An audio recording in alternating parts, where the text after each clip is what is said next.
I've spent enough time digesting what I witnessed on Netflix about 6 days ago. But before we get into that, I've seen all the new subscribers coming in. I'm gonna address y'all in another video, but I see y'all. I'm gonna welcome y'all properly. Also, if you're wondering why you're seeing Street Fighter on your screen right now, it's because I'm about to ramble, and as y'all know, I can't ramble and play certain games at the same time. But combo trials, I can do that. Plus, the God is dropping soon. I want to see if I still got it. All right, that's enough diversions. Y'all seen the title. Y'all know what we talking about. Major spoilers. Y'all already should have known that before clicking on this video. I'm hyping up because this whole video about to be hyped because season 3 was something else. Oh my freak. My fingers. Why are my fingers sweaty? There we go. So the way I'm going to talk about this, I'm going to break it up game by game, okay? I'm not going to do episode by episode. I think the way my brain works, I feel like game by game makes the most sense for me. So the first game we have is hide and seek. Yo, listen, right? I had a killer strat for being on the blue team, right? Because I'm fairly certain that the game rules had said that you could either escape or you could just hide until the time ran out. That's what I had heard. I had assumed that didn't click.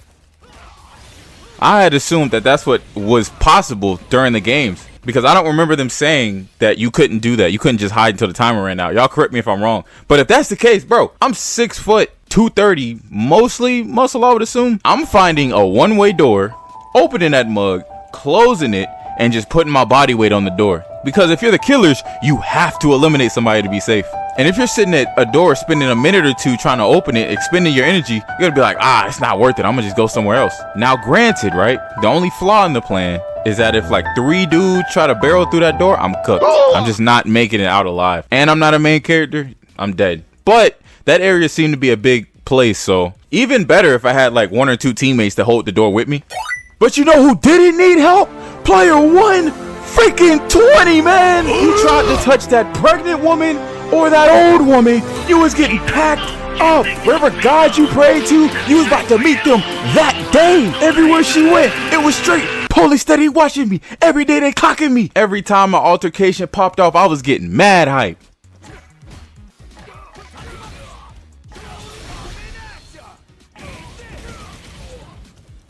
Yo, I'm talking about pure and utter domination, bro. It don't get better than that. Probably the best moment of that. What the freak?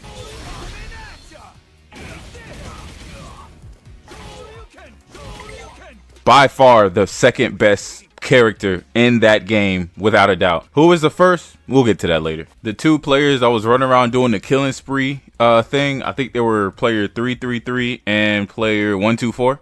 They were alright. I ain't really like them. They were just kind of doing too much in my opinion. They already completed the mission and then just kept offing people. That made no sense to me. I think one of the dudes was off the pill at that point. I know you're in the games, and the more people that's out of the game, you know, that's more money that you make, but still. And it led to the death of the unit. Couldn't even give them the faithful ones. Couldn't even give 120 the faithful ones. Right in front of the old lady and right in front of the baby mama. And in front of the freshly born baby. There we go. So now it's time to get to the main event of hide and seek. Yo, Gi-hun, player 456, was ore farming the entire time between... Shoot, I don't even know when he stopped, but I know from straight after that failed rebellion, right into that hide and seek game, bro was staring at the dude. I forgot his number name because his aura made me lose all my memory. I'm remembering what he looked like, and I can't even think right now. Dude, I didn't think he would actually off the guy. Like, bro, Gi-hun was legitimately walking through this area, knife in hand, looking like Terminator, not caring about anything else that moved. Bro even found a guy who he thought looked like his intended target and let him go because it wasn't. That's tough, dog. That is tough. Zero hesitation. I thought he was going to be like, you know what?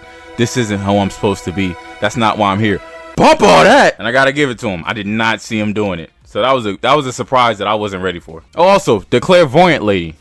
Now, I've always thought, ever since Captain America and the Winter Soldier, when they introduced the new quote-unquote Captain America, John Walker, who's now U.S. agent, I always thought if an actor, right, can take a character and make a lot of people hate said character or even them in real life, which is kind of crazy. You know, people be doing a little too much these days. But if they can do that, that's a great actor. That is a top-notch level actor to be able to portray a character so well that it transcends the screen. Like, you stop watching it, you lay down for the night, and you're still upset about him. That's a great actor. You got to give props where props is due. But the character herself, yeah, she can go kick rocks with no shoes on. Also the decision that the son died for the baby who was just born like 5 minutes ago. Didn't see that coming. That dude was a bum. He just couldn't do the deed anyway. I don't even know why bro, I feel like, me personally, having his mom on the blue team was a terrible decision. Yo mom's is like 70, 80 years old. She got the gray hair and she's not in the anime, so she's not like that. So the first, if the unit, the tank, the G player 120 was not with her, she's packed up, it's over with. So you got Big Lucky, and then you got the audacity to pull up at the end and be like, Ma, she gotta go. You had ample time. What happened? What was you doing? Twiddling your thumbs the entire time? I seen you walking around looking all scared. Nah, man, I got no sympathy. Blue team is where it was at. I would have tried my hardest to trade to somebody of the blue team if I was on the red team, because nah, man. Having to kill somebody is crazy. But give them the benefit of the doubt, they were under specific circumstances. So all in all, hide and seek, great game. Loved it. Had me on the edge of my seat the entire time. Loved it. Our combo was either. So the next game, we had jump rope. I'm gonna be honest, this seemed like one of the easier games. Now that is said from somebody who's not dangling 1,000 feet in the air with a giant metal rope trying to take your ankles out every 5 seconds. But I mean, compared to everything else, you're just walking across a straight line, jumping, keeping your balance, making sure you can get to the other side. Now, the legend Gi-hun, bro, with a baby, man. Bro had that baby strapped to his chest and was moving with purpose. Now, me personally, I don't know, man. I don't know if I would have did it with the baby. I would have had to like try it out first, see, get a couple jumps in beforehand. That's a G right there, though. He carried that baby all the way to the end. Props to him. I've seen a lot of videos speculating if the mom could have made it. Player 222, triple two in this building, because she had a wonky ankle from the last game. She got her ankle sliced up like some filet mignon. The second guy to get pass with Gi-hun, god strat. It's not ethical, but think about it. Bro is just playing defense. I would have never thought about that. Maybe because I'm not a scummy individual, but I would have never. Bro, as soon as he got done and turned around, in my head I'm like, bro, what is you doing? You about to go back and do it again? He was like, nah, I'm about to play defense. What? Bro, listen, if I was on that rope and he said that, Either I'm pushing him so hard that he's flying through the next game, or we're both falling. You're not about to do this to me, man. I'll be danged if you stop me from getting across this area. There we go.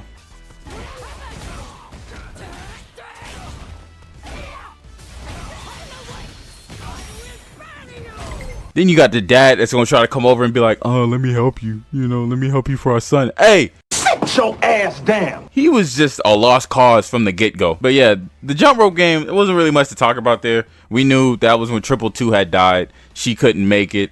Gi-hun, I don't know how you thought you was about to get back there and carry her over. This man, we should have known Gi-hun wasn't gonna make it, because this man was just not scared of death at all. Because a guy like me, I'm not telling her I'm coming back.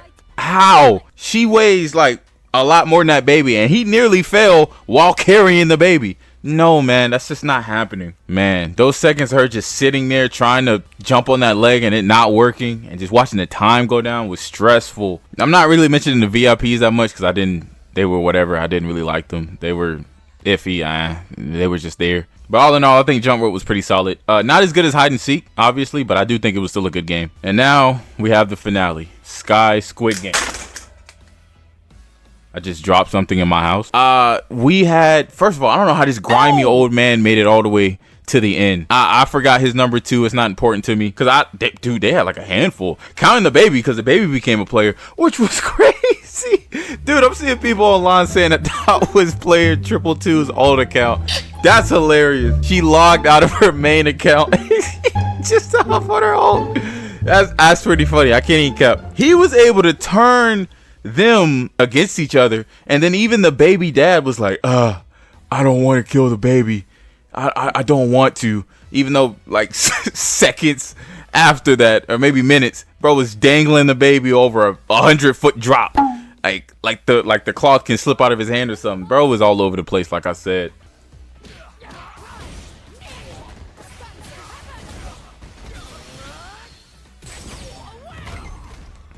But after we get all the irrelevant trash out the way, it just comes down to Gi-hun, the baby dad, and the baby. The baby dad and Gi-hun get into an altercation. The baby dad loses the altercation. He falls to his death after, once again, threatening to drop the baby off. I can't even remember how Gi-hun got the baby out of that situation. And then Gi-hun's met with the decision of who to knock off this pillar, because no one pressed the button.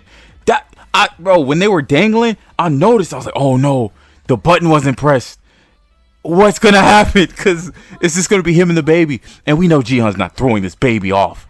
So I'm like, no. The realization started to kick in when he started to bring himself back up. Dude, Gi-hun's death was a blow. Like that, I wasn't really physically prepared for that. Like when it happened, all I could do was just breathe. I could just do the lowest maintenance human task that my body already knows how to do. That's all I could do. I couldn't even freaking blink because I couldn't believe it. Like when he was falling, aura farming, obviously, you know, Gi-hun's not going out with anything less than maximum aura farm. But I was just sitting there amazed at how this went down. I don't know what he was gonna finish with that line. If someone could help me in the comments, when he was like, humans are, was it like not horses or something, or was that like a callback to when he was betting on horses? What was that? You know, what was he about to say there? So yeah, that was really profound. I don't mind him dying. I think it's a good ending for Gi-hun because he didn't compromise his morals with killing the kid. I mean, he did take some lives, or a life. I don't know how many people he killed. He didn't kill the baby. You know, he stuck to his morals, and I can respect that. I know a lot of people were mad that he died, but I'm not opposed to it.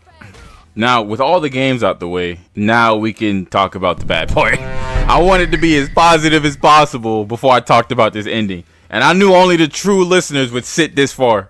Dude, he was getting played hard by the captain. I know a lot of people are like, yo, this one dude who just had a bad feeling in his gut was able to figure this out, but the cop, you know, he all these years of espionage and whatever the freak, you know, writing parking tickets, and he couldn't figure this out. The captain had a great alibi. Like, to put it in Among Us terms, it's like the cop seen the captain's scan as the imposter. Like, that was a great alibi because the captain had saved the cop from drowning. Godly alibi. So much so that the cop didn't even expect the captain to be working, you know, with the Squid Games. But old bad gut feeling McGee over here just figured it out. Bro started doing research about the guy, went to his house, killed his dog, the CGI dog. So then obviously the captain wipes out most of the squadron, but the cop neutralizes him and he's got like one other person. And now we got to talk about that scene, man. They finally get, well, the cop finally gets to the island. He pulls up, he's got his weapon ready, he goes through, and he gets to a certain area and he sees the front man out there, you know, because the front man went out to get the baby. He shoots the glass and he screams, hey! Hey! Why'd you do it? Why? And that's it. Like, bro, you couldn't, like, dude, at the very least, right? You couldn't shoot at him. Like, I just felt like a lot was missing there. There was no closure, for one. All he did was see his brother from a distance, gun pointed at him, and watched him descend slowly. Frontman wasn't even looking at him as he was descending, mind you. So he wasn't even thinking about his brother. What? I felt like there was something missing. How could they have fixed that? I'm not a writer. Maybe they just could have had him meet under different circumstances. But dude, that really left a sour taste in my mouth. The way it went down kind of hurt. Because I was expecting him to go guns blazing, get in there, fight off 3 Squid Game max individuals at once. Boom, boom, headshot off the wall. But nah, I don't think he got into a single altercation that whole time he was in the area. So it's kind of a failed mission, but not really. Because the island did, you know, cease to exist. But he didn't confront his brother. I don't know, man. It's more like a moral loss or like a personal loss. There we go. It's a personal loss, but an overall victory. But you didn't save anybody. I don't know, man. See, the writing's good, and the ending it makes you think and it makes you feel. So in that sense, it's good. But the way it ended, I really didn't like it. I didn't like it. It wasn't. Oh freak! I just don't, man. That's just gonna be about it for me, though. I think I've rambled long enough. Definitely a different video for me. I don't usually do these, but maybe I should do more of these. You know, it gives us a chance to just sit, talk, you know, converse. And these are a little bit easier to get out than the gaming videos. So maybe, you know, for a consistency standpoint, maybe I'll do this more often. I don't know. That'll be it for me. If I missed anything or you guys want to talk about something, let me know down in the comments, because I will be down there. It's been your boy Gamelinks, and I will see you in the next video. I'm out!